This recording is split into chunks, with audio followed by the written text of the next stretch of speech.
Hello. Thanks for dropping by. It's been a while since I last flew, and therefore it's also been a while since I last uploaded a video. A menagerie of academic and life issues kept me from getting up in the air for almost 4 months. Though I'm glad to be back and you can expect more videos from me this summer. Today's video is a basic aircraft checkout and familiarization flight based out of Patuxent River Naval Air Station, or KNHK. This is a unique opportunity for me this summer since Pax River is often closed to civilian pilots, barring emergencies. The flying club here has a T-41C and a Piper Arrow. I decided to start flying with the Arrow as it's a 200 horsepower, low-wing, complex aircraft. The T-41 is a high-performance trainer from back in the day, but I really wanted to get in a low-wing and complex aircraft. I was really giddy to start flying the Arrow since it has a retractable landing gear and a constant speed propeller, both of which are things I've wanted to fly with for a long time. Since this was my first flight in several months, and was my first time flying in a complex or low-wing aircraft, I had an instructor with me teaching me how to fly this beautiful bird in some rather complex airspace. Pax River lies in a Class D airspace and has multiple restricted areas that may or may not be active at any given time due to military activities. It also has the DC Special Flight Rules area just to its north, further complicating any departures. These factors combined with the introduction to a new complex aircraft got me a little task saturated at times, but I'm sure I can handle it with practice. With that out of the way, let's get into the flight. Now, I'm not allowed to film anything in the base, so I had to start recording once we left the airspace, and I had to stop recording once the plane got back in. So when that time comes, I'll either show some old video footage or a publicly available image of where I am. After our run-up, the controller was so gracious enough as to let us back taxi on runway 02 towards 20 for takeoff. One thing I should note for takeoff is that the nose of the Arrow is quite heavy. It took a really decent yank to get the nose to come off the ground, and by that time I was several miles an hour above the rotate speed. After takeoff, we made a right turn towards the practice area next to St. Mary's County Regional Airport to practice some basic maneuvers. Most of this was maintaining altitude and making steady turns, climbs, or descents. Though we had to be careful about airspace. Since we had left the restricted area and had discontinued contact with the tower, we couldn't go back in. So we had to thread our way between the DC CIFRA and the restricted airspace. Given the circumstances outlined before, I think the maneuvering went alright. It was a little bumpy outside due to the wind and encroaching weather, but it was well within my ability to handle the bumps. I was able to make nice controlled turns, climbs, and descents, though I had some issues with maintaining an altitude once I got to it. In the future, instead of always having my hand on the power or prop speed levers, I'll keep my hand on the trim once in level flight.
After some maneuvering, it was time to head over to St. Mary's to practice some landings.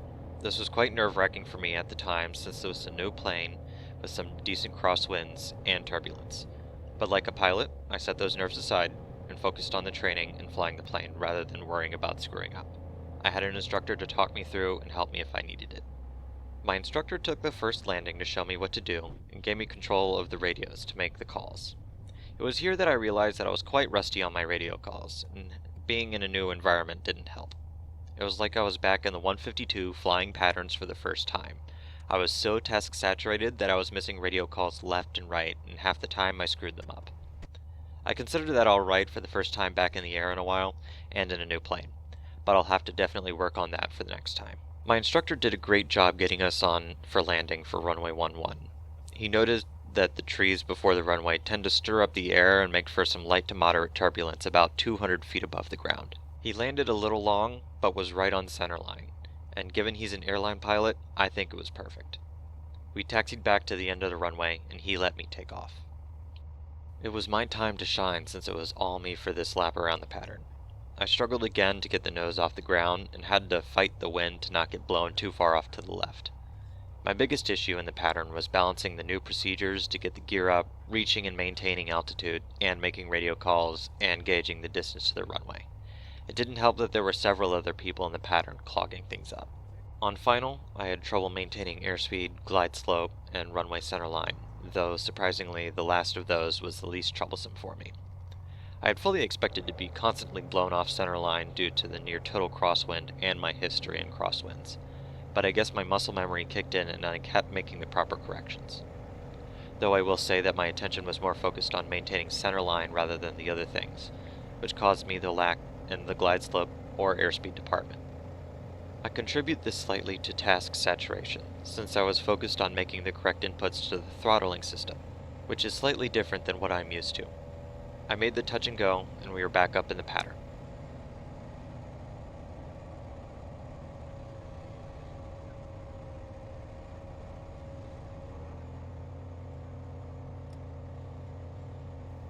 This time was more or less the same in terms of altitude, airspeed, and distance management, so I won't really repeat myself here.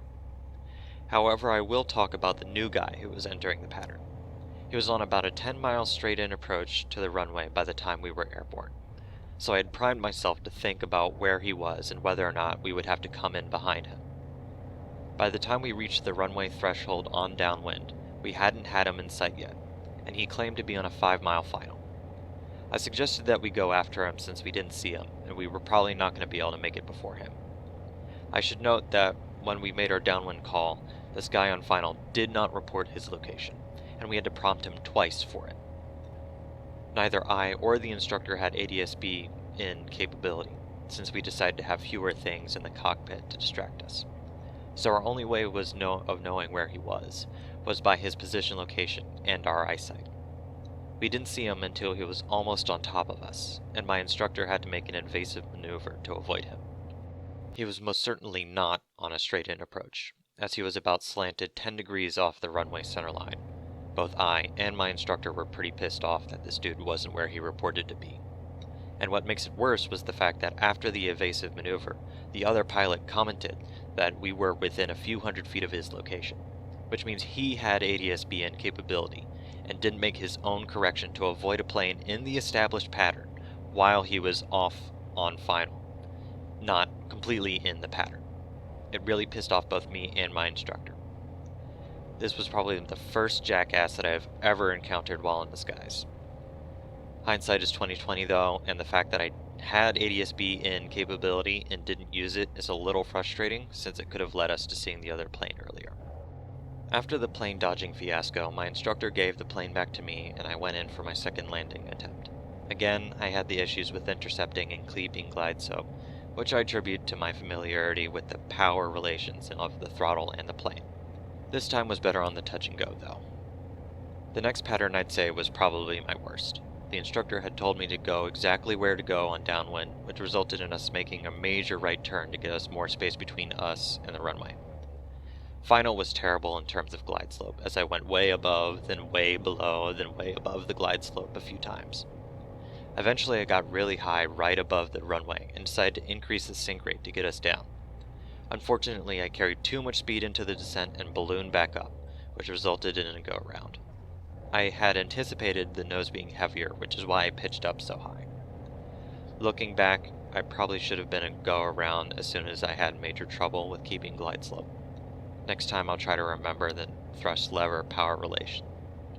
This was the last landing attempt before going back to Pax River, so we made a downwind exit to give us enough time to talk to Tower before entering the Class D airspace.